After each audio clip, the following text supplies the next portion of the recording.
What are the symptoms that most women can have is, first thing, they can have an abnormal vaginal discharge. It can be a watery discharge, it can be a yellowish, greenish discharge, other symptoms like itching or a vaginal irritation. Sometimes they can present with abnormal vaginal menstrual bleeding. So they can have bleeding between intercourses, in between menstrual cycles. They can have irregular or a heavy menstrual flow. Most women often present with urinary symptoms. So they can have burning urination or pain while urinating, which is most often confused with a urinary tract infection.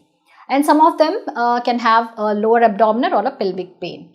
So what is more important is, when you are suspecting of this infection, when you have these symptoms, if you are in doubt that your partner is affected, it is important to seek medical help. What your doctor will do is, they will take sample of the discharge from the cervix and send it for culture to the lab, or it can also be diagnosed through a simple urinary test. If you are tested positive for this disease, you will be treated by the use of antibiotics. It is important to know that CDC also recommends treating the affected partner also, or if the partner is unaffected, if they are diagnosed as positive, it is important to treat both the partners and also abstain from sexual intercourse for at least 3 weeks from the diagnosis of the disease.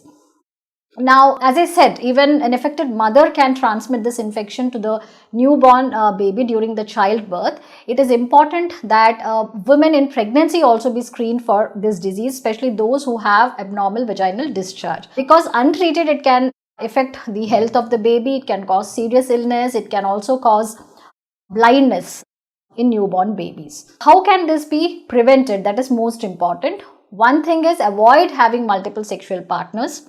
Second thing, annual screening for gonorrhea is recommended in all sexually active teenagers and young adults because they are known to be at risk. And lastly, it is important to seek medical help whenever you feel that you have symptoms.